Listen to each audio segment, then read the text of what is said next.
പ്രതിപക്ഷ നേതാവ് V D Satheesan നയിക്കുന്ന പുതിയ യാത്രയ്ക്ക് കാസർകോട്ട് ആവേശകരമായ തുടക്കം. കോൺഗ്രസ് സംഘടനാ ജനറൽ സെക്രട്ടറി കെ സി വേണുഗോപാലാണ് യാത്ര ഉദ്ഘാടനം ചെയ്തത്. സംസ്ഥാന സർക്കാരിനെതിരെ രൂക്ഷ വിമർശനമാണ് ഉദ്ഘാടന പ്രസംഗത്തിൽ അദ്ദേഹം ഉന്നയിച്ചത്. ശബരിമലയിലെ കൊള്ളക്കാര് കള്ളന്മാര് CPM നേതൃത്വം ഭരണത്തിൽ പൊതിഞ്ഞ് സംരക്ഷിച്ചുകൊണ്ടിരിക്കുകയാണ്. ഈ കള്ളത്തരങ്ങൾക്കെതിരെ ജനദ്രോഹ നയങ്ങൾക്കെതിരെയാണ് പുതുയുഗ യാത്രയുമായിട്ട് ഐക്യജനാധിപത്യ മുന്നണി ജനങ്ങളെ സമീപിക്കുന്നത്.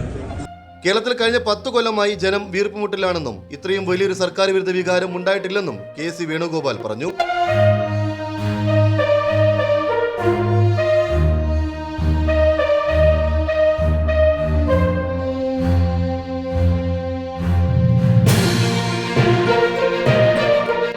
ഇത് UDFന്റെ കഴിവ് കൊണ്ട് മാത്രമല്ല, മുഖ്യമന്ത്രി പിണറായി വിജയന്റെ പ്രവർത്തന ഫലമായാണെന്നും അദ്ദേഹം ചൂണ്ടിക്കാട്ടി. കേരളത്തിലെ ജനങ്ങളെല്ലാം പൊറുതിമുട്ടിയിരിക്കുന്ന കാലത്താണ് വീണ്ടും ഒരു തെരഞ്ഞെടുപ്പ് പോരാട്ടം വരുന്നതെന്നും അദ്ദേഹം ഓർമ്മിപ്പിച്ചു. ക്ഷേമ പെൻഷൻ നിലനിർത്താൻ UDF പ്രതിജ്ഞാബദ്ധരാണ്. ക്ഷേമ പെൻഷൻ UDF നിർത്തുമെന്ന തെറ്റായ പ്രചാരണമാണെന്നും അദ്ദേഹം വ്യക്തമാക്കി. നടക്കാത്ത കാര്യങ്ങൾ നടപ്പിലാക്കിയ സർക്കാരാണ് LDFന്റേതെന്നും പരിഹസിച്ച അദ്ദേഹം ശബരിമല വിഷയം ഉയർത്തിക്കാട്ടി.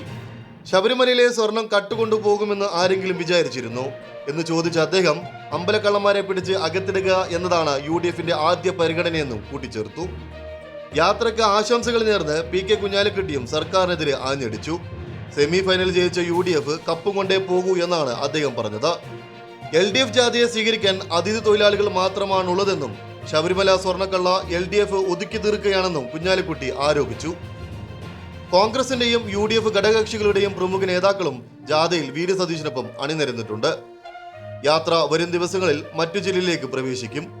കൂടുതൽ രാഷ്ട്രീയ വാർത്തകൾക്കായി ഈ ചാനൽ സബ്സ്ക്രൈബ് ചെയ്യുക. നന്ദി.